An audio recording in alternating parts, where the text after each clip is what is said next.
This is Amateur Logic episode 108 for September 15th, 2017.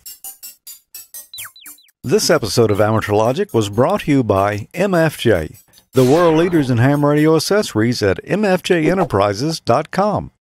And by Icom. September, time to plan ahead. What's your emergency plan?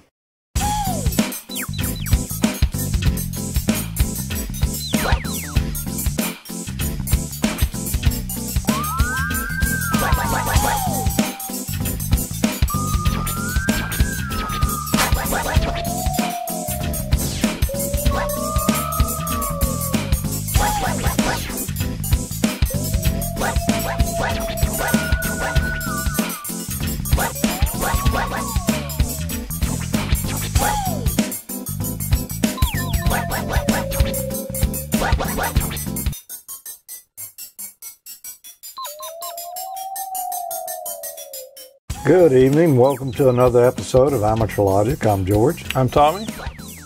I'm Peter. And I'm Emile. And it's good to be back again. We have a full show tonight. Very full. Yeah, as a matter of fact, so full that, well, we need to get started on this or we're not going to make it. Yeah. Peter, what's been going on to the very far south?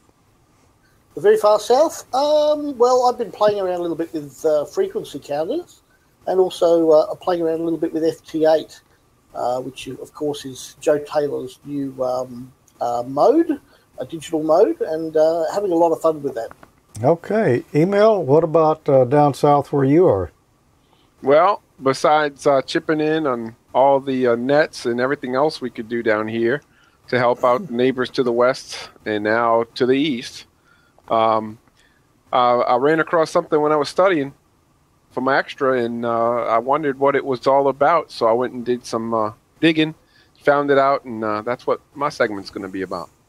Okay, cool. Are we ready to get on into it, Tommy? Let's roll it. Here's our friend Richard Stubbs from MFJ Enterprises.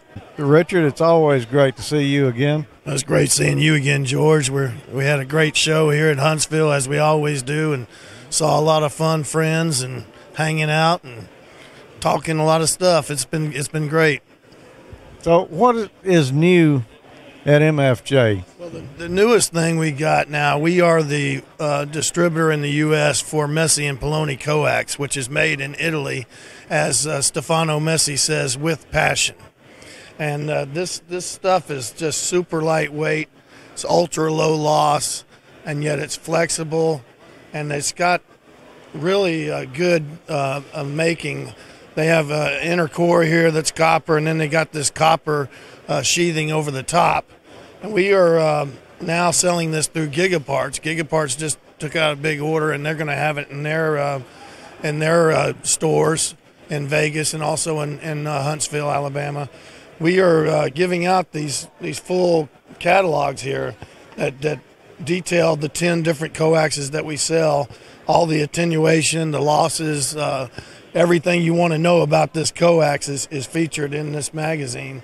And we are sending these coax catalogs out free of charge. So if somebody wants to get this catalog and take a look at it, if they're in the market for some new coax, then this would be something that they would like to pick up. So they just call us up or send an email, and we will send this full line 44-page catalog out to them free of charge so they can check it out. That's some interesting looking coax there. I notice, of course, we don't have a strip. Yeah, that's a lot lighter than... Super lightweight. Yeah. It's flexible. You can take this and put it around a corner or whatever you have to do. Yeah. And these connectors are fantastic. I mean, it's expensive stuff. It's not for everybody, but it does do the job, obviously, and it'll be something you can set and forget forever, you know. This is a little bit bigger than RG8, so this is equivalent to the LMR 600. This particular one, of course, we got them all. This one is the Airborne 5. That's like an RG58, but they say it's also equivalent to an LMR 200, and very, very flexible, low loss. I think that's the thing that sets these cables apart, isn't it, is the loss? And the quality of the connectors. Yeah, if you look through the catalog, the losses that they show and the attenuation and all that is fantastic numbers in there. So we're real excited to have this on. We've been doing it since February, actually, and introduced it at Orlando. And Stefano Messi, one of the owners, has come around and gone to several Hamfest with us. And he sold a lot of coax for us, so he was instrumental in bringing the Gigaparts online as well. So is all of it double shield cable? I think pretty much, all the models have some kind of double shielding, yes. And that, I notice it's a full shield, and then it's got a braided shield around it, but they're both copper. They're not aluminum like you see. Right. It's copper, and they have these 24 spooling machines, and you can see the videos, Messi and Poloni up online. They have a ton of videos on their own site, and we've put a lot of them on the MFJ site as well. So very good stuff. We're really excited about it. Yeah. Now that one does have that was the 10, yeah.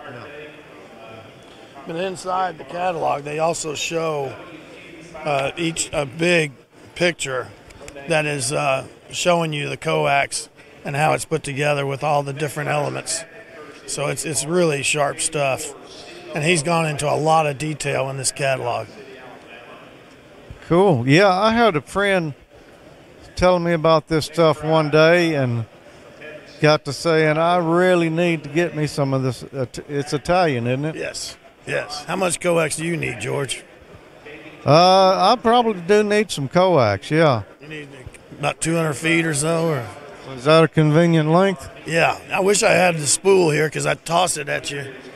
And you can see how lightweight it really is. You can't carry that thick stuff on your shoulder, 200 feet of it, but when we have it rolled up, you can throw it across the room and somebody will catch it. It's incredible. That's pretty lightweight. Yes, very lightweight. It's amazing. Well, Richard, we'll be looking to hear more about this coax in the future. I'm sure we're going to start hearing people talk about it on the air. I believe so. It's exciting stuff. So y'all have a great time, and we appreciate you stopping by. 73. And I failed to mention before we got rolling there, Wayne and I were at the Huntsville Hamfest. Oh, really? Yeah. And that's actually where we shot that. And, man, that is some neat-looking coax. Yeah, I saw that. I think they must have just got it when we were at Dayton, and I checked it out. And it looks really nice. It's super flexible. Yeah, and really lightweight, too. It's quite different than the coax. Yeah. There's a lot of shielding on it. It should be pretty good. Yeah, I think it will be. I want to say I saw a advertisement in the latest QST or the one before last. You probably did. Yeah. They're just starting to roll that out here in the U.S. Yeah, I need to get some coax and replace some of the one. Believe it or not, I know you're not going to believe it, but the squirrels actually chewed up some of mine. So man, I swear, man, those things are terrible. At any rate, I'm going to have to replace a piece of coax, so I'm probably going to try some of that.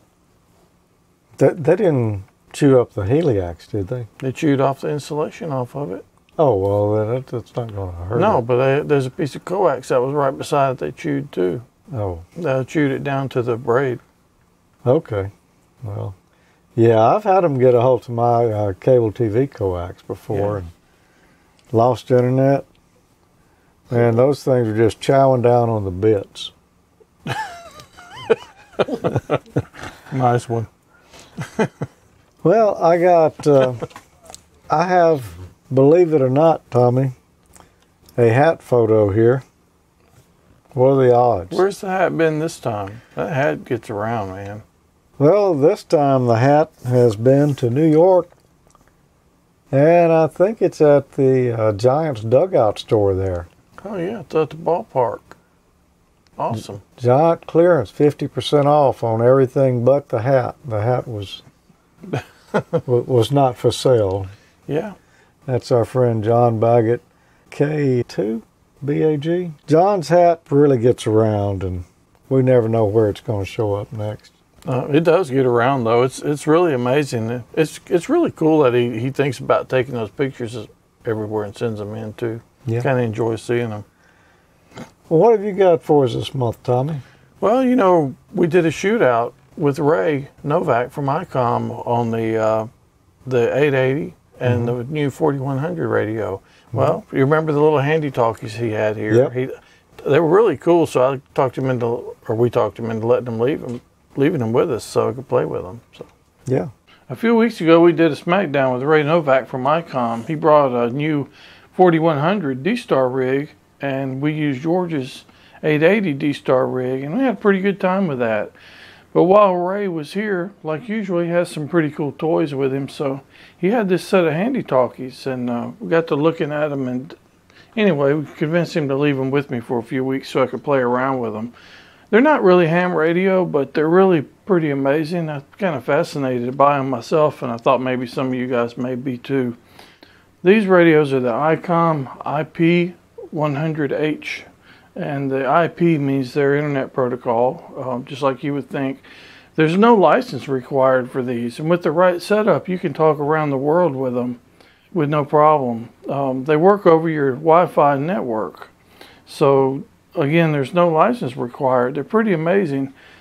To get it to work, it requires this controller head. This is the IP1000C, and this is where all the magic is done. This thing will control up to 100 of the Handi talkies. So to get it to work, you got to use the software, load the Wi-Fi settings into the Handi talkie, and it's pretty easy. I've got it on my laptop here. Let's take a quick look at it. First of all, let's go ahead and plug up the cable. We have to use the USB cable, obviously, to connect to the radios.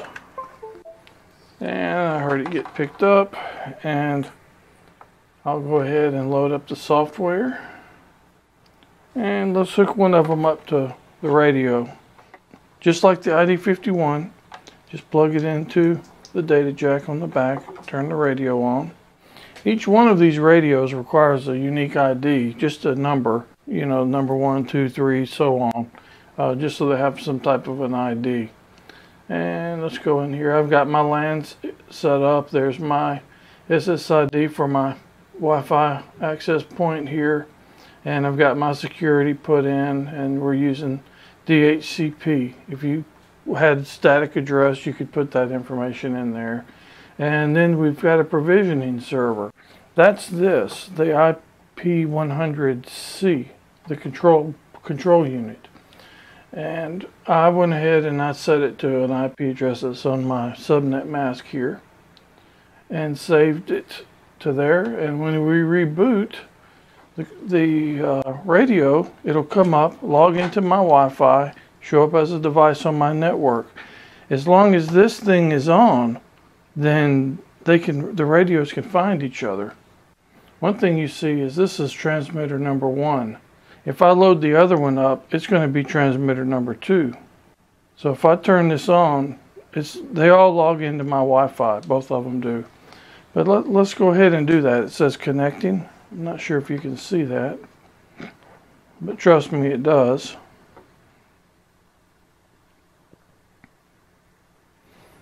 Setting up.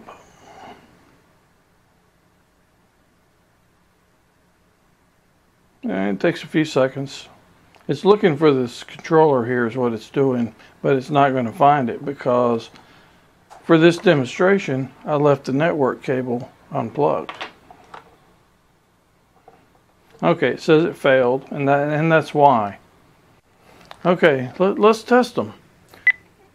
Test 1, 2, test 1, 2. Nothing's happening here because we don't have the control head on the network. Now, let's go ahead and do that. Plug it up into the back, and it's just got, there's a cable to log in with a terminal, and then there's just 4 jacks, standard Ethernet jacks, and I'll plug into one of those. Okay, so it's going to take a second to get on the network.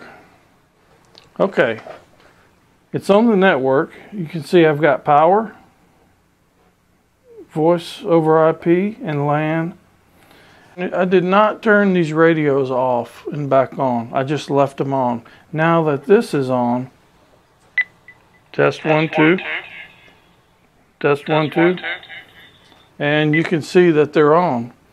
So to me, that's pretty amazing.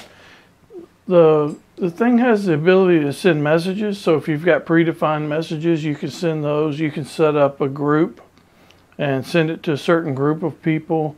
You can set up areas and send it to people in your area. It's really, really pretty cool stuff. I've had a good time playing with these things while I've had them here.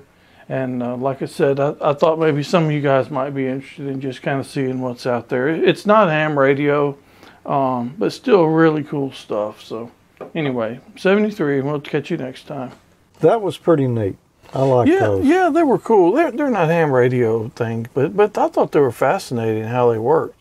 They work obviously off the Wi-Fi, and I wish I had a VPN to show how to work them over distance. I just didn't have one available to be able to do that. We're going to have to upgrade our routers one day. And I've got VPN. I can log into my home from outside using a Raspberry Pi, but I haven't figured out how to connect two sites together yet. But they're really cool. Yeah. I noticed Andy, our friend KE0AYJ, you know, the guy with the nice flowery shirts? Yeah, I know Andy. He says they used some of those down in Beaumont recently, and that they worked really nice. Yeah, they're really cool. The technology, to me, is kind of amazing. And no license required. It's actually basically the radio itself is just like the Wi-Fi in your computer. And the reason they're so neat for a lot of MCOM operations, you know the Icom MCOM van that I did a video of, was it last year at Huntsville? It may have been the year before, I don't remember. But if you remember that really nice outfitted van? Oh yeah, they had those in there because then they can give one of those handy talkies to anyone to use, and you don't have to have a ham license. And in emergency situations, that's that's handy. So somebody asked, do the handhelds have to be in range of the control unit from the chat room? And they don't, as long as it's on the network. So each one of those radios is basically like a client on your network, or like, you put in the ESID and log it in to your hotspot, and as long as that box would be at my house, and if we had VPN here and your Wi-Fi, then we could talk from my house to here, and you don't have one of them here on site. So as long as it's on the network anywhere, basically in the world. Yeah. It just needs to know that IP address that you saw me put in the software. Yeah, it's just each of the internet sites that you want to communicate with, you need a virtual private network set up amongst them, which can be done over the public internet. We just don't. Yeah, we don't. Yeah, and we really haven't had a need to do that, so we don't have the hardware set up for it. Yeah. That was last year, I think, George. If you're talking about the red Icom van. Right. Yeah. Okay. I remember you did a review of that. You went inside with the guys from, was it Florida? Yeah.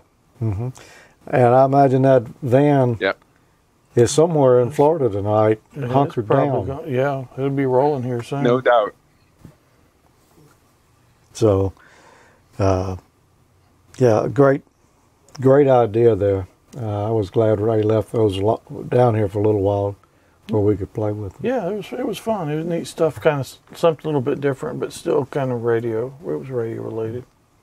Well, we got more to go, and we'll be right back to it. This is the various factories at MFJ. They've got the 45th anniversary. It's coming up on September the 29th and 30th in Starkville, Mississippi. You need to go register now. Go to MFJEnterprises.com and register. Free factory tours of all the MFJ factories there. MFJ, Ameritron, Cushcraft, High Game, Mirage, Vectronics, the MFJ Metal Shop. And that'll be on Friday, September 29th, 8 a.m. to 4:30 p.m. And Saturday, September 30th, 7 a.m. to 12 p.m. What else is going on there? Well, they're going to have free lunch. I don't know too many hams that don't enjoy a good free lunch. Yeah, free lunch is good. Yeah. So anyway, they're having Mississippi Southern Fried Chicken and the Fixings in McKee Park on the 30th of September 2017 at actually from noon to 2 p.m. Bring your own lawn chair. And they're going to have free prizes there too from MFJ, Ameritron, Cushcraft, High Gain, Mirage, and Vectronics. The drawings will be on Saturday the 30th at 2 p.m. You do have to be present to win on that. Yeah, we also got tailgating, so you can haggle and deal in the MFJ parking lot, also at McKee Park, and that'll be on the 30th from 7 a.m. until about 2 p.m. And they've got some free forums that'll be going on there. And if you want to upgrade your license, hint, hint, Emile, they're going to be giving FCC license exams there. The Lowndes County Amateur Radio Club VEs will be there giving tests on site. Yeah. Just I wonder if I can get some extra chicken. You can. You might. If you come up, Tommy and I will make sure you get some extra chicken. All right. Go to MFJEnterprises.com and register today, because if you can, any way you can possibly make it, you need to be in Starkville, Mississippi, September 29th and 30th. You'll really enjoy this. There's one little bit we missed on here about the VE session. If you're going to come, you want to take it, you need to bring your government photo ID, and it'll be $15 cash. American money. American money. Okay. Yeah. All right, you get that, Emile? Yeah, I got it. Okay. None of that Louisiana funny money. All right. And Mardi Gras money. Yeah. How did you earn that money? Well, I can't talk about it. Okay. MFJ Day in the Park. Tommy and I are going to be there. I think Wayne's going to be there. Arnie's going to be there. A lot of folks. And Ray's going to be there. People are going to be coming from all over. Yeah. It's going to be a big time. I'm pretty excited about going this time. Speaking of Arnie, I saw him in Huntsville recently. Oh, yeah? Yeah. Here's our friend K5ARN, Arnie Carlson. We always enjoy seeing you at these different Hamfests. Yes, nice to meet you too. This is a great Hamfest. This is the fourth time I'm here. You know, I'm a young amateur radio operator in years. There's a guy, anytime we shoot a live show, he's in the chat room, and he's rooting for the bloopers. And that guy is you, isn't it? Yeah, that's great. You know, sometimes you make the boring shows, everything is perfect. I like when it's a little more excitement and a little more hums and so on. Yeah. And I notice you're wearing, of course, the AmateurLogic swag here. You got the shirt on, but you've also got one of our gold PL259s. You and Tommy gave me this at Dayton, and you said this was the first one that you gave out, but I don't know. But I'm really honored. You know, I have followed you from the beginning, really, because I recorded all the programs. And as a little gift, a token to you, I have got something for you. There are two golden ring terminals, one red and one black. So please accept them. You keep one and you give one to Tommy. With thanks from me. I really enjoy your program all the time. We will wear them with pride. Thank you so much. All right, Arnie, good to see you always. Good to see you also, George. Thank you. Now, to edit it. Now we need to shoot the bloopers. I don't know what you're going to do. There you go. There was the blooper. He has his very own. Yep. I've got the golden ring terminals right here, Tommy. Awesome. Which do you want? Do you want the red or the black? I always go with the red, man. Okay. Yeah, it's positive. You're wearing the red over there. I'm positive I like the red. So is it going to be a nose ring or is it just an ear ring? I just don't know. We'll just have to see by next time. Okay. Thanks for those, Arnie. Yeah, I appreciate that, Arnie. I hate I missed you guys. I hate I missed everybody that had the Hamfest, but had a family event. So, but anyway, maybe I'll make it next year. Okay. I think Arnie might be in my neck of the woods. Somebody, a local ham here, told me on our local VHF repeater he was calling for me. So he must be in the New Orleans area. Oh, wow. He may be. He gets around. Yeah. Yeah. Yeah, he sure does. I haven't looked to see if he was in the chat room. Okay. Well, where did Arnie get that shirt, Tommy? Well, it's funny. Same place everyone else can get one. at AmateurLogic.Spreadshirt.com. We have all kinds of swag there. We've got ball caps, shirts, T-shirts, polo shirts, sweatshirts, lots of cool stuff. AmateurLogic and Ham College swag, as a matter of fact. AmateurLogic.Spreadshirt.com. That'll do it. When I was in Huntsville, I also met up with our friend Ted Randell. Ted Randell of QSO radio fame. It has been good to visit with you here in Huntsville this year. Well, we've had a good time here, and of course, I always enjoy talking to you and talking about all the different things you do. And for some reason, I always forget AmateurLogic. We get into a discussion, and that was the first thing that you ever started. And but I've enjoyed this Hamfest, and we had a really good time last night on the air, and I was going to say, well, what was your impression of our round table last night? What did you think about that? I thought it was a lot of fun. Now, granted, there were a lot of broadcast engineers there, so when you get a lot of us together, there's war stories to be told, questions to ask, and it seems like usually most of us have had very similar experiences. And that's true, but what's really funny is when you can compare notes, and it's like one fella tells one story, well, the next guy's got one that'll actually top it, Yeah. And you think you've heard it all, but then you realize you haven't heard it all. But the whole thing about this Hamfest has been that it's always been a very, very friendly Hamfest. I think one thing is because it's indoors and there's air conditioning everywhere, so you aren't walking around in an area where you're overheated. But are you into paranormal and ghost stories or anything like that? It depends, maybe. Well, okay. Sitting here, I had at least 3 people come by the booth that say they were looking around and either out of their peripheral vision or whatever, they could swear they saw Charlie Emerson here. Okay. Now, I thought I looked across the room once and I had to do a double take. I swear I thought I did too. Well, I was in the cafeteria this morning, went down there for a cup of coffee, and I had 2 other folks we were conversing, 2 of them with the Hamfest here, and said that they had the same experience. Charlie was so tied to this Hamfest. Doesn't surprise me a bit, but I mean, so we have an official sighting of Charlie Emerson at the Huntsville Hamfest 2017, and it was yesterday where everybody agreed the person they saw had on a blue shirt. So what was it? Yesterday was Saturday. Okay, so I guess the blue shirt was Friday. They were all wearing blue shirts on Friday, so I don't know. But that's interesting, but I think the fellow was really bigger than life. We did several shows with him, and it was the kind of thing I could say, hey, Charlie, what about this?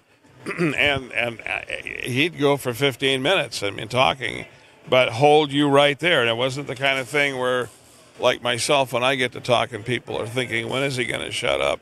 When Charlie started talking, it was entertaining, and he had you. He really held your attention.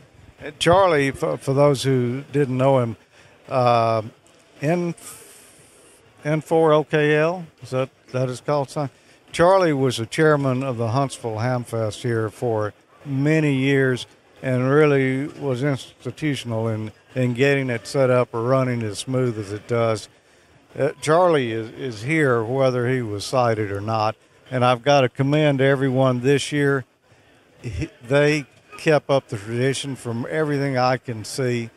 Charlie had a plan in place already when he became a silent key. They've just carried it on. Yeah, actually, from what I can tell, I think there were more people here this year than there were last year. I was really impressed with the flea market. There were all kinds of things out there that I didn't see even at Dayton, which I was, here we are indoors, And today it was interesting because I had a chance to walk through, but I think with all of us, sometimes when a flea market is completely full, some items are masked by other items. So when it thins out and there's less people, all of a sudden you start noticing things you didn't see, Well, thanks, Ted. Appreciate you taking a few moments out here to talk with us. And I will let you get back to the big 150 kW signal now. Okay. Well, thank you so much. And you have a good trip back. Drive carefully. And we'll look forward to seeing you then probably at the MFJ thing. Okay, great. Always good to visit with Ted. Oh, yeah. And talking about Charlie, man, he was like one of the nicest guys you would ever want to meet. Oh, yeah. Super guy. Yep. Well, I suspect he's the one that kind of was head that up for that, or the reason for that. Yep. Great Hamfest, and I'm sad you guys couldn't make it this year. Likewise. None of y'all made it this year, but hey, Wayne and I had a good enough time for all of you. Did you? Yeah. I'm sure you did. Well, speaking of good times, we got a lot more to go here.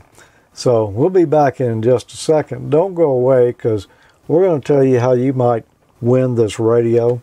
Well, the complete package. It's September. Time to plan ahead. What is your emergency plan? September is Emergency Preparedness Month. Now is the time to review your communications plan and make sure your Icom equipment is ready to go for any air, land, and sea situation. Communicate with the touch of your fingertips. Perfect for small spaces, the IC7100 all-mode transceiver is the ideal D-Star option to add to your communications plan. Angled control head and touchscreen for quick intuitive operation, large internal speaker for clear digital audio, and it's perfect for multiband and all-mode communications. A compact and smart design, the ID4100A is a D-Star mobile with big rig features. Its intuitive interface, variety of operating modes, and Bluetooth capability make this the preferred D-Star option during an emergency. Integrated GPS receiver, new dot matrix display for enhanced DR mode and GPS information, terminal mode and access point mode, applications for iOS and Android devices, and a micro SD card slot for voice and data storage. Take the rugged IC2730A dual-band transceiver wherever you may be. Its large LCD screen, easy-controlled mounting, and Bluetooth capability make it ideal for the ham on the go. VHF-VHF or UHF-UHF simultaneous receive. 50 watts of output on both VHF and UHF, and optional VS3 Bluetooth headset. Visit ICOMAmerica.com/amateur for more information on all the great Icom radios. We were talking about that 7300 that seems to be the most popular rig this now. Bad boy right here. That one right there, as a matter of fact. We're going to give that away on the next show. Yeah. We'll be celebrating, how many years will it be, Peter? Are we 12 years now? Be 12 years. Yep. Mm. Time flies when you're having fun. Yep. Yeah, wow. It really does Only seem like 8 and it'll be 20. Yeah. I hope we make it to 20. It's only 8 more years. I don't see why not. We ought to shoot for 20. Yeah. Then after that, we'll shoot for 25. 25. That would be a natural. Wow. Arnie will be happy. That's a whole lot of bloopers. No, you're not kidding, man. Yeah. You are not kidding. Well, we're going to give away that radio right there to celebrate our 12th anniversary. Icom, MFJ, and Heil Sound have teamed up to help us put on this contest around. Also, George and Tommy are chipping in on this particular contest. We've decided to add a couple of more items to the prize package there. What have we got, Tommy? Well, we just so happen to have a couple of gold PL259s you're going to need for your coax cable. And I believe those are the Dayton Hamvention commemorative I guess edition. they were there. behind Peter. Yeah. Reach behind Peter and get them. But anyway, 2 of them from the private collection. Well, actually, they're the Dayton collection. Yeah. So you're going to get a pair of those. You won't actually need them because you're going to get 100 foot of MFJ RG8X coax, and it'll already have the connectors on it. But what's the big piece in this prize here? Well, the big thing is the IC7300 we just mentioned, sitting right here in front of me. That's compliments of Icom. That's the most popular HF rig going right now, I would say.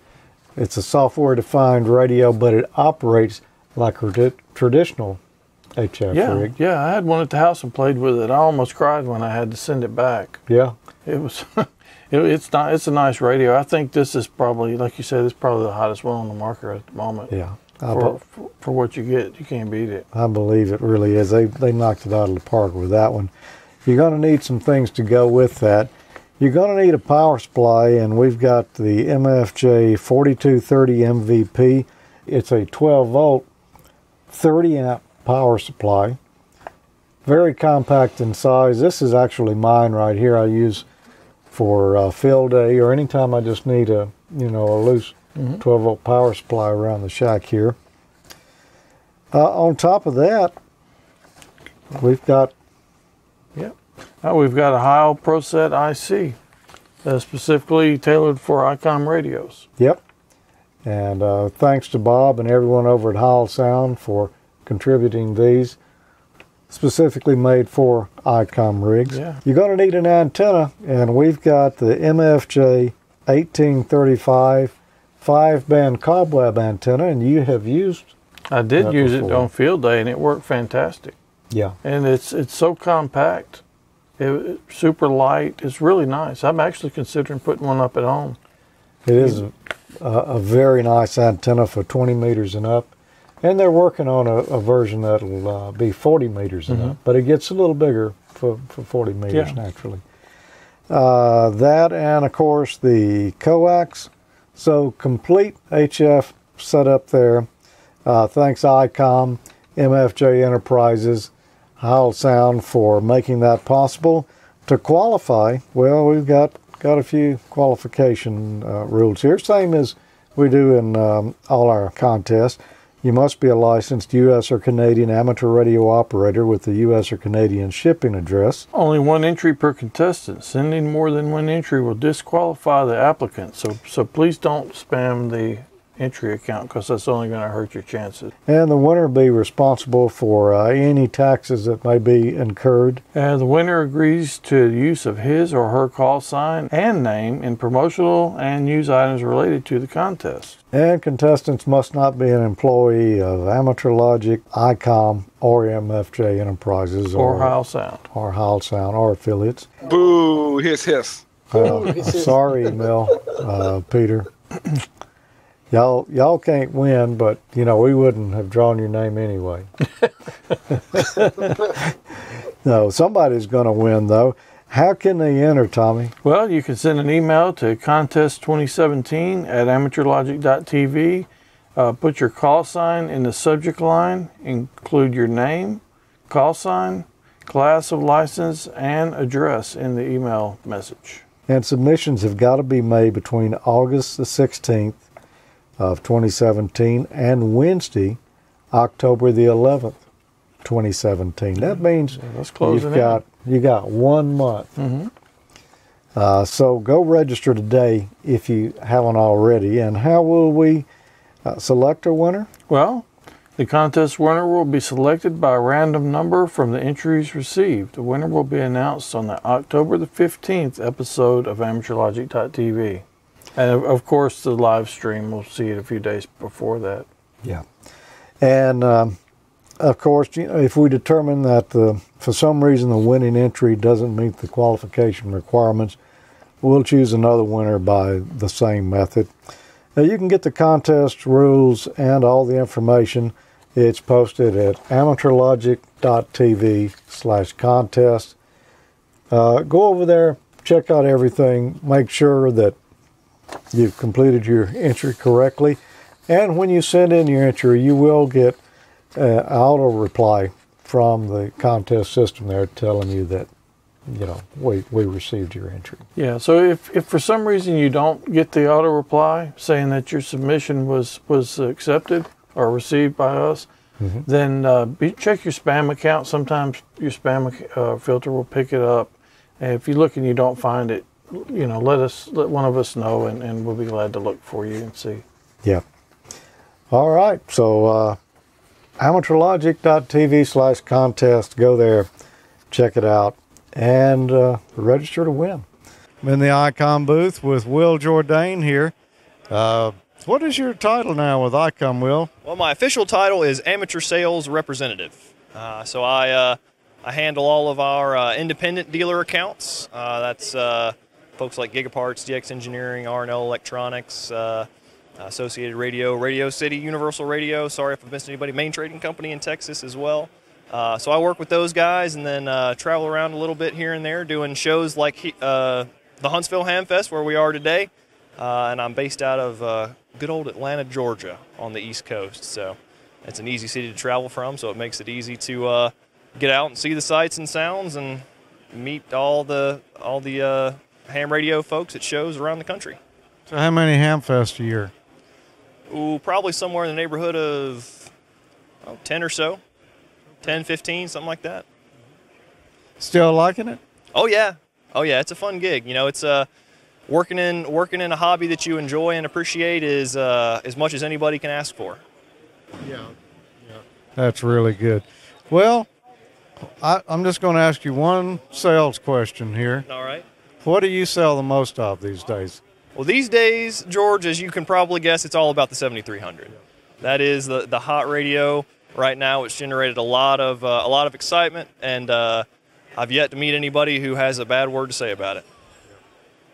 I wholeheartedly agree because it's so new, so different, yet so familiar. Exactly. And as you say, they're familiar. Folks will side up to it here in the booth, and within just 5 or 10 minutes of spinning the dials and pushing the buttons, they have developed a level of familiarity that is hard to get with some of these other radios that are real heavily multi-menu driven and things like that. So there is a learning curve, of course, that goes along with learning any new radio. But with the 7300, I've found that getting to the top of that curve is much easier for folks by and large. Yeah, you may not even know you're operating a software-defined radio unless somebody told you. That's exactly right. That's one of the beauties of that 7300 is the fact that as you look at it sitting on a table, you'd never know that it's anything other than just your average ham radio. But it's got all the benefits of an SDR with all the familiarity of a traditional radio. Thanks for talking with me, Will. We're going to see if we can get one more Icom representative, and this is her first year in Huntsville. I wager we can probably get her in here. Hi, Diane. It's good to see you again. It's good to see you too. I saw you in Dayton, of course, and I've seen you working at the Icom headquarters out in Washington. We visited out there one time, but you have changed locations now, haven't you? Yeah, now I work out of my house in Lockport, Illinois, which is about 38 miles southwest of Chicago. And what do you do with Icom now? Well, my official title is National Sales Accounts Representative or Administrator, and I actually have amateur accounts and land mobile accounts. So my amateur accounts are, actually it's HRO now, and so I work with the HRO stores, HRO corporate, and then on the land mobile side I have Bearcom, and I also have Granger. Granger's a big one, huh? Yeah, that's actually one of my new accounts, and they are all over the place. Oh, yeah. So do you like it? Of course I do.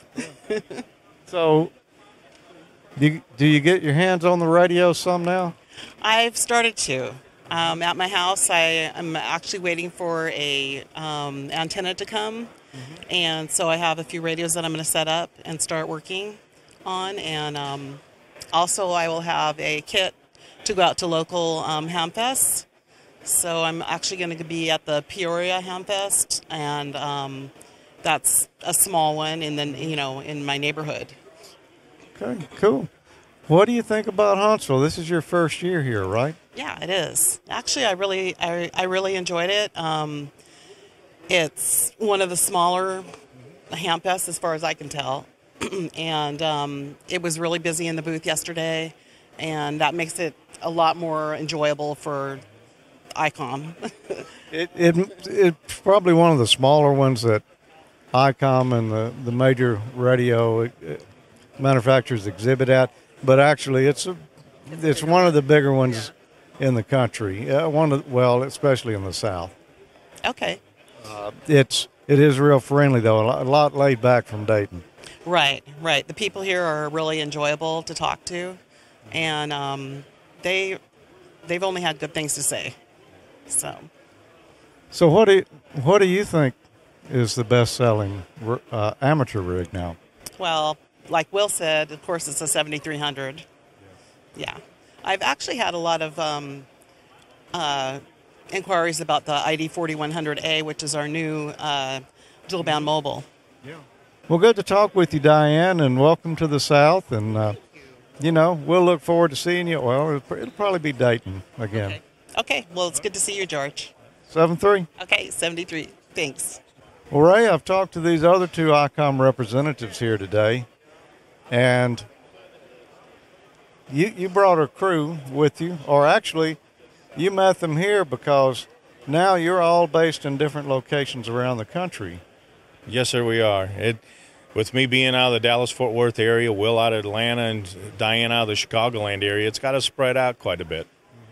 How's that working? Does it put you in closer contact with the customers? It does. The main reason for me moving to Texas was for the Land Mobile side, where we have Go Local, Go Technical. I've got a salesperson who lives also in the Dallas-Fort Worth area that's responsible up to the Mississippi River. So basically from New Mexico to the Mississippi River. And then I have one that lives in Nashville that is responsible for the Southeast. And Keith came down yesterday. We walked around, looked at the Land Mobile dealers, looked at some of the Land Mobile junk, and just asked questions because hams are in emergency communications and different things where they will use some of our other divisional radios. So it's a good connection, and it's working quite well for us. A lot of the Land Mobile guys are hams too, aren't they?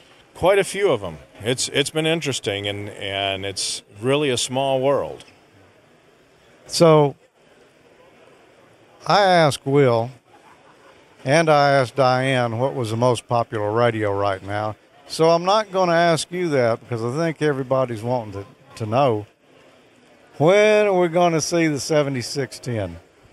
I thought you just said you weren't going to ask me because you asked. No, I asked them about what was the most popular. Oh, okay. This might be the new most popular. We don't know yet because it's not out. But and everybody's been drooling over it, wanting to learn more. So, any idea? Yeah, the number one question has been when it's going to be available. We're looking at probably November time frame. I've heard a lot of sighs and a lot of moans, but then I go, do you want us to get it right, or do you want to be part of that update a week club? And I think everybody's tired of the update a week club, so we're trying to make sure that it's right when it hits the market. Hey, I wanted to show you one thing, though. This is very interesting. This is a blast from the past. Looking through, it's a product and price catalog from Icom with the old logo that we had. And on the back of it, it's got the original Icom address, not the one that we had in the other building, the one that you did the tour, or the one that we had vacated before you gave the tour on. So this one is 2112 116th Avenue, but look at this other address on it. Dallas, Texas. It's Dallas, Texas. That's right before Icom East and Icom West merged. It then became one facility out of Bellevue. But I'm looking in here. They actually put in the MSRP. And this one is the IC25A 2-meter FM radio. The MSRP is $349. For a 2-meter radio. 2-meter only, yes, sir. It must have been a really good radio. For that time period. Yeah. And those dollars. Now, what could you buy a Coke for back then? What year was this? It was probably mid to late 70s. A dime? 10 cents maybe for Coke? And then you take a look at it. Try to imagine 25 watts, 5 memories, and 2 scanner systems in a 2-inch high, 5.5-inch wide, and 7-inch deep 2-meter transceiver. That was only 25 watts. Boy, folks really didn't know what was coming, did they? No, not really. And I was flipping through here looking at the old 720A. The MSRP was $1349. If you got the internal power supply, it went up to $14.98. So you're looking at, and this was just HF only, no work bands. And they say ham radio is expensive today. Yeah, well, it's obviously not. Things have come down even in the 25, 26 years I've been a ham. Here's our little portable QRP radios, the 202S, 402, 502, to see where it's come in, what, that'd have been 40 years ago. Back when I was wanting to become a ham but didn't, I see now I couldn't have afforded it because I was a kid. Well, I was too. I could spell ham and I could definitely eat it, but I wasn't ready to be in the ham radio at that point. Yeah. Ray, it's always great to talk with you. We'll be looking for you soon. All right, sir. Thank you very much for having me on. And, hey, if any of you guys can make it to Huntsville for the Hamfest, you'll really like this. The people are real friendly, and you get to see George roaming around. And I think my number one question was, hey, have you seen George and Tommy? 73, everybody. 73. I had that question a lot, too. Have you seen George and Tommy? Yes. Really? Wow. Hey, Peter, have you seen George and Tommy? I saw them on my TV just recently. Oh. Okay. Man, those prices in that book, that's a trip. That was some real money back in the 70s. I remember now why I didn't become a ham. Yeah, it's real money today, too. But back then, that was like, it was probably like 4 times the amount of money equivalent today. But it was a 25-watt, 5-channel rig. Scanning, the 2 meter. Dual scan capability. You can scan those 5 channels both ways. Yeah. Counterclockwise or clockwise. It was variable speed, too. Uh-huh. Wow. Well, Emile, what have you got for us this time around? Well, you know, guys, I was studying for the extra and going through the material. I ran across something in the 60 meter. I believe it's the 60 meter. That's the 5 meg band, right? Mm-hmm. Yes. 60 meter band. And I kept noticing these designations when they were saying how you limit your power and the bandwidth that you can take. And I wondered what that was all about. Did some reading, led me to one of the ITU's specifications, and that's what the segment's all about. Hi, George, Peter, and Tommy. Today I wanted to talk about ITU emission designations and ham radio. Sometimes we see them on the specs of the radios. I ran across it when I was reading and studying for the extra. So I think it's worth talking about and something to learn. The ITU has a document called the WRC-12 with an appendix, Appendix 1, and it basically goes over the classification of emissions and necessary bandwidths so that you can identify with a short code and classify the types of emissions that our radios make. Section 1 is the necessary bandwidth. There is some definitions on that. I won't cover them. I'll go into great details here. Section 2 of the code is classifications, and they're classified according to their characteristics, as they put it. And you'll see those characteristics. There's actually 3 symbols for that second section there. You'll see that in a minute. There's a format here. If you notice at the top right, there's 4 B's, a 1, 2, 3, and a 4, and a 5 characters, I guess you could say. They're positions in this code. The 4 B's represent the necessary bandwidth. The section 2A represents the basic characteristics of the emission. And then the 4 and the 5 characters are the actual characteristics for the classification. And you'll see a little bit more about that. And we'll actually give demonstrations for our ham radio. So section 1, those B's. If you notice, they kind of conform to the standard hertz, kilohertz, megahertz, and gigahertz, or H, K, M, and G, as far as that letter goes. And there's also numbers in the ranges that you can represent with those. Section 2A has a bunch of values that can be used, and this is what they mean. For instance, F, as in Frank, you have frequency modulation there. Reference 2A, the second digit would be things like one channel containing analog information, like the number 3 there in the chart. So that's the second value. The third position of value of section 2A would be things like data transmission, or A, oral telegraphy as they call it, or E, most common for us is the phone or telephony. The fourth digit, and these, something to note, these are optional. If you want to go into this level of detail, you can, and they have codes for them, but they are optional. If it's stereo, if it's mono, if it's different conditions, different amounts of condition codes. And then finally, value number 5 is the type of multiplexing, frequency division or time division, multiplexing, etc. Again, these are optional.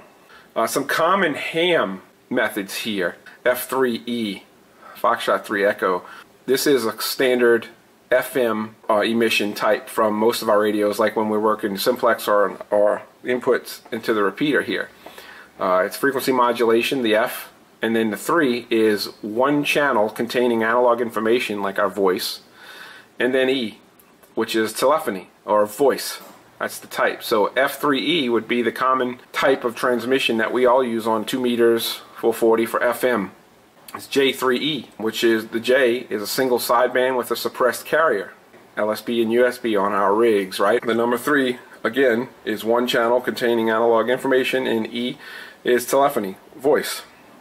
So most of our HF communications over voice is using J3E emission type. J2B, alright, J is the single sideband, again, with a suppressed carrier, and the 2 in this case is one channel containing digital information this time. Notice the difference. The other one was analog information. This is digital information using a subcarrier.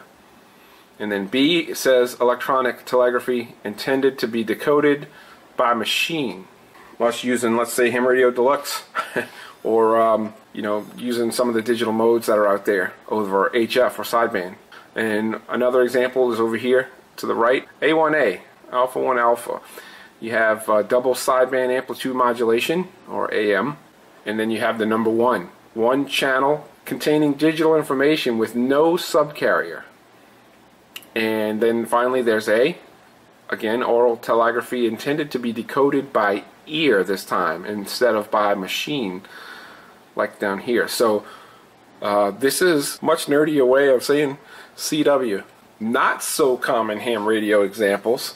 I was reading through, and this is what tripped me into this. I was reading about the requirements on the 60 meter band, the 5 megahertz band. There's some pretty explicit restrictions for our operations on the 60 meter band, and the way you can see that is through its emission designator 2K80J3E. Alright, well, if we do the math there, we're basically saying this is a 2K bandwidth, or 2.8K bandwidth. The actual 80 is after the K, if you notice, but they get 4 values there. So 2.8K, J3E, sideband, voice, one channel containing analog information, and then the E was voice, to be listened to by a human. So, you know, that's what these things actually mean. And the 60 meter band, they do give us pretty tight restrictions, like having a 2.8K signal you have to maintain within the upper side band. Part 47, I think it is, the amateur, you know, our rules, the ham radio rules here in the US. So then there's data versions, and here's a CW, you know, the 150. That could be a case where you're using 150 hertz. That's, if you notice, it's not a K or a M or a G, it's just H. That's 150 hertz wide bandwidth A1A, which is CW. So I went digging a little bit and found that Yaesu's C4FM or Fusion was designated as 11K2F7W. Well, I'll let y'all look that up, because it's basically saying here that it is 11.2K, and F7W, you'll know, has its own meanings there, along with D-Star 6K25 F7W. I want to say this W is pretty special too. It means any combination of things, which makes me proud to be a ham, because I realized our radios are capable of doing a lot of things with a lot of different variations and modes and methods. So check out those designations, F7W. And then finally, something we use on the IMCOM side here in our group over HF is MT63. We send the forms and arrays back and forth via this mode using FL Digi, and that has a designation of 1K 00. Sometimes they put these 00s there, and sometimes they don't, but it's 1K wide on J2D, which is digital. Interesting stuff to know, and there's a lot of information there. You can go get the things, and you can look them up.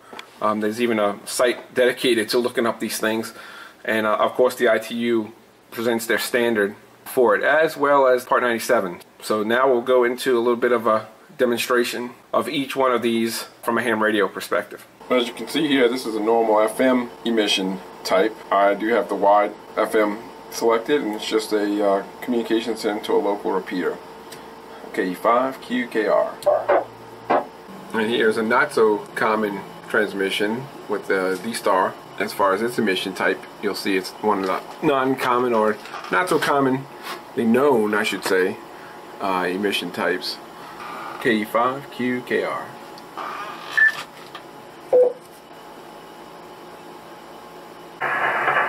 And here's yet another common mode, lower sideband on the HF bands.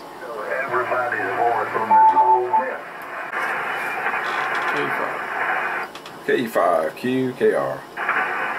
QKR, that sounds like a Mississippi, Magnolia. Close. It's Emile over in Slidell. Almost to the border, but not quite. Close one. Okay, KRC is what I'm thinking of. Kilo Echo 5 Quebec Kilo Romeo. In early and nothing for the net, sir. We got you. I was thinking the wrong call when I did that. Roger, 73 to you. Whiskey Tom Juliet. And another not so common use here, if you see the radio's mode in the top left is set on C4 FM. This repeater is a fusion repeater, and it does accept C4 FM to its input. Now it will output FM. They've got it set that way, but people who have the fusion radios can go in that way if they're willing to. So there's a case where the emission is actually changing, going into the repeater and coming out different. But anyway, it's good to know these things and understand what they mean.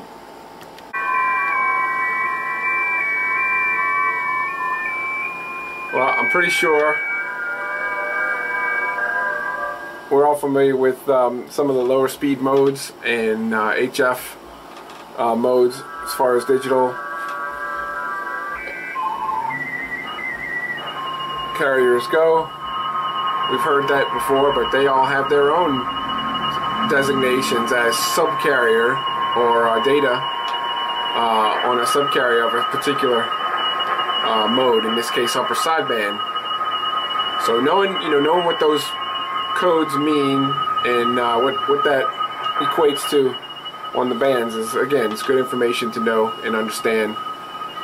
7 miles an hour. It's always good to also be able to see what you have. So if you built one of those SDR dongles, you can actually see and start to understand what those codes mean, like when something's narrowband FM modulated. You get to actually see that on the waveform here. This is one of the NOAA weather stations in narrow FM. Here are some observations outside the metro area. Another type of emission here is the wide mode FM, which, if you wonder why they have some of the different designations they do, if you notice in the upper right hand corner here, you have the RDS. So there's actual digital signals or digital information being transmitted along with the analog carriers. Now in this particular station's case, there's also the digital sidebands for HD radio. So lots of stuff going on in this waveform, and this is why you can imagine there would be different classifications and designations for these type of transmissions. So again, good to know. Now, there are still unclassified communication systems yet to be invented, so, we don't know them all. Okay, Emile, that was good. Yeah, that's a pretty interesting stuff. There's a lot of information in there. It's totally nerdy, but it was cheap. It didn't cost anything for me to go and do that research, but again, the reason I went and looked it up was because of that 60-meter blurb in the rules for the extra exam. I didn't know what they meant until I started reading and realized there's a whole... I'm sure you guys as broadcast people probably know more about it, but I didn't, so there's that. Yeah, we only need to know 3 or 4 in broadcasting. Yeah, so. it looks like government speak too, because that's a similar way that they denote like the weather forecast from the FAA and things like that. Because I kind of was skimming through and looking to maybe take my Part 107 test for drone stuff, and there's a lot of stuff in there that's like that. Well, if you go look at your the rigs specs, they're all like that, because they don't call it FM, they call it the emission types, and they list them like that. So yeah, that's pretty interesting.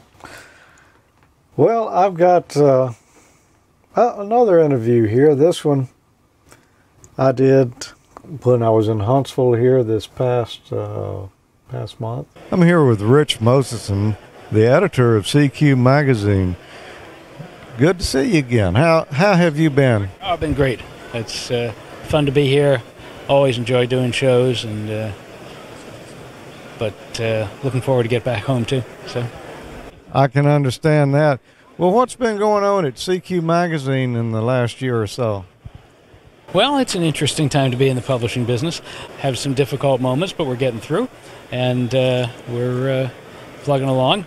We've got fantastic content every month, and some of the greatest writers out there, as we have since we started back in 1945. We've always been blessed with fantastic writers who help bring the excitement of what they're doing across to the readers. Well, there's not many amateur radio magazines out there at all today. Not that there were ever a whole lot. What would you say was the difference between the early days and today as far as the content of the magazine? Well, I wasn't around in the earliest days. Been around for a piece of it.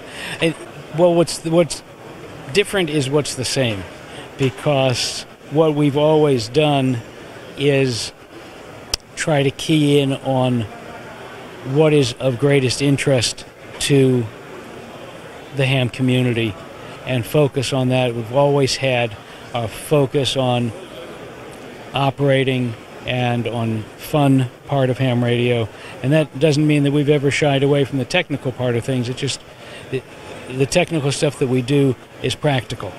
How is this going to help you in your station have more fun, be more successful in what you're trying to do, etc. So we do generally stay away from the esoteric stuff that is not going to be of practical use to the general readership. But we've always been in the forefront of new trends and new directions in the hobby. Back in the 1950s, the big thing was surplus, and we were in on that, and to all sorts of articles and books on how to convert military surplus radios to the ham bands and to have good time with them. We were the entire amateur satellite program was an outgrowth of a column in CQ in the late 50s. We promoted radio teletype. We promoted single sideband. Today, coming up in our September issue, we've got 3 articles on this new FS8 digital mode, or I'm sorry, FT8 digital mode, that just appeared and has been taking VHF in particular by storm. But so we keep an eye on what's coming up next and do our best to help promote that and help people get active in doing it. I noticed there's a lot of materials on your table here. Tell us a little bit about what you brought with you today. Well, obviously magazines, the most recent 2 issues, And we also publish books and CD versions of books. Right now we've got our newest book, Dits and Das, which is a great book on Morse code. You can't teach Morse code in a book, but so he doesn't try.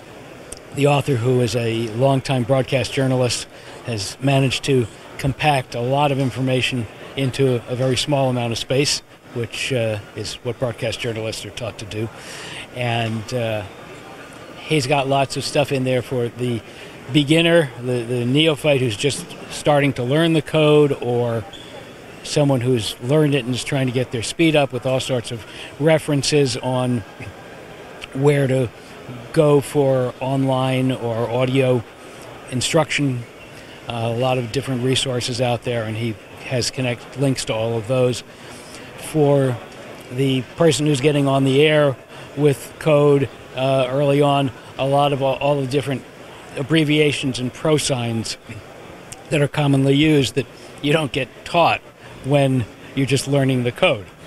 And then for the more advanced code operator, something I've never seen before in a book, look at some of the more common types of keys and bugs and keyers and how to maintain and adjust and repair them.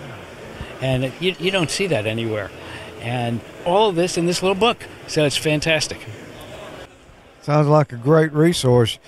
You know, sometimes it's just fun to go back through these old magazines and see, you know, what equipment we were looking at 20, 30, 40 years ago. Oh, I love to do that. And, especially looking at the ads and seeing how things have changed and how things haven't changed. Some things haven't. And you look at the prices, and this was $34.95 back in 1956. Oh, and now I've got to pay $300 for the same thing. But then you go to the inflation calculator on the web, and you find out that $35 back in 1956 is like $650 today. So you're actually paying a lot less today for products that do more, better, than you would have then. Yeah. Certainly so. Well, I see that you brought Jason with you today. Associate editor. It's Jason Feldman, KD2IWM. How you doing? What is your job at CQ? What do you do? Well, I'm the, like I said, the associate editor. I make sure, along with Rich, that all the words you read in the magazine make sense and that they're grammatically correct and that it follows a proper form. Also, I help out with attending trade shows, Hamfests, and also do the contest scores, like all the scores in the back. I help put them into a form that people would be able to read them, so that they look good and everyone can find it. Well, that's an important job because with so much content being published on the internet today, I don't think anybody reads it before it gets out there, and some of it doesn't make sense. Well, CQ is real big in the contesting that you sponsor and hold every year. What would you say is the most popular CQ contest? Well, I think the most popular CQ contest is the CQ Worldwide DX single sideband contest. That one that gets the most logs received. It's followed closely by the CW portion of the Worldwide DX. WPX is actually is probably the second most popular, followed by I believe 160, and then it's the RIDI and RIDI WPX as well, and then VHF, which is where I guess the FT8 where we found out that everyone was going with the FT8 during the CQ VHF contest weekend, which was held in July. So VHF, I would say, is probably our not as popular as the other ones, but I guess that's just the nature of propagation for VHF. It's very limited in terms of where you can go, except if you're on 6 meters, of course, then you can speak to the world. But well, the guys who are big in VHF contesting, they're way overboard, man. I mean, that is their thing. I know. and they take it very seriously. Well, thanks for talking with us, Jason. It was good to meet you. No problem. Thank you very much for having me. And Rich, I want to wish you continued success with CQ here, and thanks for helping make so many new hams and keeping those of us who are in there informed. Well, thank you. And, one of the things that we try to do is to cover the broad spectrum of the hobby so that, I occasionally hear people say they're getting bored with ham radio, and I tell them that they got to open their eyes and look around a little more, because you may be getting bored with the specific aspect of ham radio that you're doing now, but there's always something new and different out there to discover and challenge you. And I would find it impossible to get bored with this hobby. There's just too much to do. And you can't ever do it all. And you can't be an expert at all of it, which is why we try to gather up the experts in each different area to share their knowledge and experience with the readers in a way that is easily understood. And that's a big emphasis of ours, is that the person, we don't assume that you already know everything about the topic. We do assume that you're an intelligent person who can learn pretty easily, but you can't know everything about everything, and if you did, there wouldn't be a need for a magazine. So we try to make sure that our writers keep in mind that the people reading the magazine and their article may not be familiar with the subject area that they are. So you have to have a kind of a ramp up to get people up to speed. And for starters, why would I want to do such and such? And then, oh, okay, how do I do this part of it? And that's where you get off into what the article covers. But we try very hard not to assume that people are already experts in the area that is being written about. Rich, good to see you again, as always. And I guess we'll probably see you in Dayton next time. Yep, definitely. It's always great to visit with Rich. A short segment this month, but a very important one. So here's a bit of news for you. Hello everyone. Mode operates in 15-second transmissions with structured messages, somewhat like JT65. You will recall in the last episode that I mentioned that the FT8 Digital Mode Experimental and General Use Group on Facebook had grown to 2,378 members. Well, it's now just 4 weeks later, and the group is at a staggering 3,733 members and still climbing. That's huge. And one of the users of this mode has been none other than Joe K1JT himself. Quite a few people have worked him. But the biggest news is that WSJTX, the software that uses FT8, has just had a major new release, namely version 1.80-RC2. Note that this is not a full release, but then again, version RC1, the first version to feature FT8, was a candidate release as well. Some changes have been made with the new software, which improves its performance. I and others have now noticed considerably better decoding sensitivity with the version RC2, whereas previously the software would decode down to about -19 or -20 dB, it is now regularly decoding down to -24 dB. This means that the software will now decode weaker signals much better, which means improved opportunities for working DX stations. Another improvement is that the software will now automatically detect when the station you are trying to contact has instead started a conversation with someone else, and if so, it will shut down your transmitter so that you don't inadvertently transmit over the top of the other station. Let me illustrate how this works. In the example shown, you can see that I was calling CQ on 20 meters without success. The transmission highlighted in green shows that Kazumi JA2QVP from Aichi Prefecture in Japan then called CQ. I responded to him, but then the next transmission was from Kazumi to another station, AE6BH. Clearly, Kazumi didn't hear my signal, but has now started a conversation with someone else he has heard. At this point, the new software sees this and turns off my transmission so I don't transmit over the top of the American station. That's quite clever and should make communication more orderly for everyone. One problem you may see when you load up the software for the first time is that all the frequencies over to the left of screen have all disappeared. I'm not sure whether this is a bug or not, but it is easily fixed. Simply go to Settings, Frequencies, then right-click on the frequency table and then hit Reset.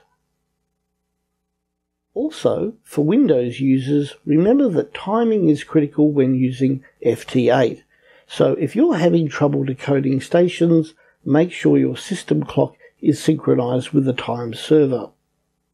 That's all for today. Go download version 1.80 RC2 of the software and start working those DX stations. Before we go, a couple of things we want to mention. One is our social networks. You know, we're on Facebook, and we've got a Google Plus community as well, and you can follow us on the Twitters. Yeah, at AmateurLogic and at Ham College. Yep.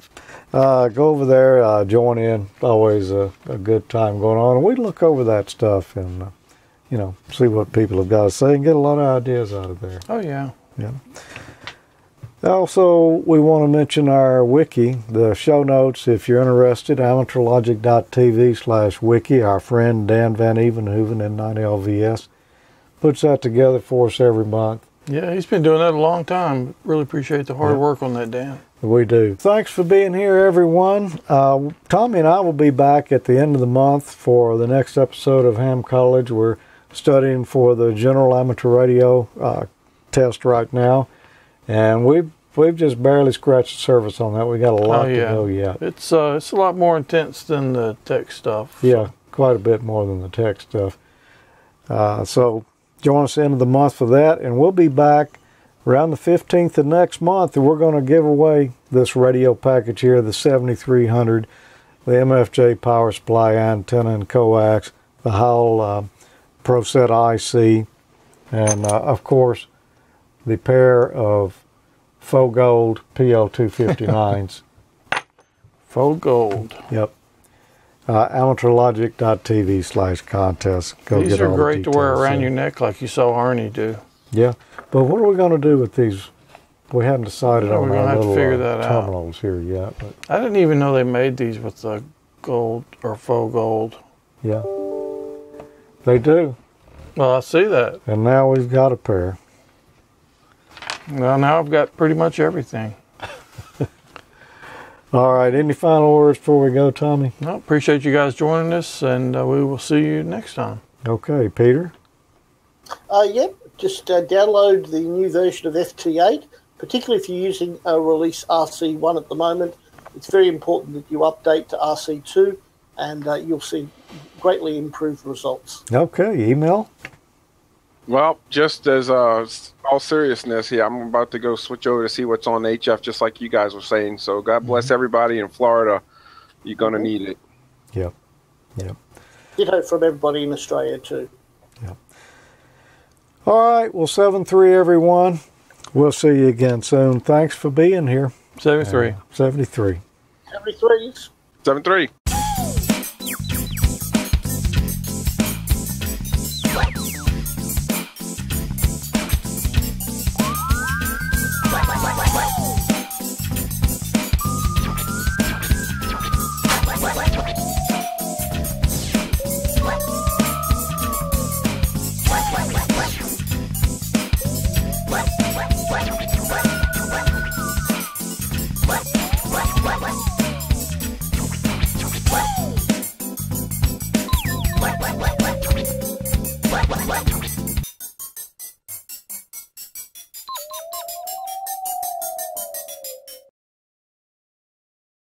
Large internal speaker for clear digital audio, and it's perfect for multi-band and all-mode communications.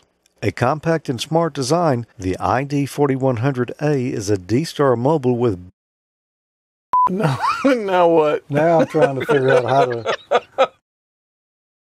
If you get tired of one thing, move on to something else. Like Peter, right now, you've got, well, you're kind of focusing in on one area right now, I think. Is this a lead-in for my next segment? No, it's not. I'm just. Oh, all right. I'm stalling while Tommy does something over here. That's what actually is going on here.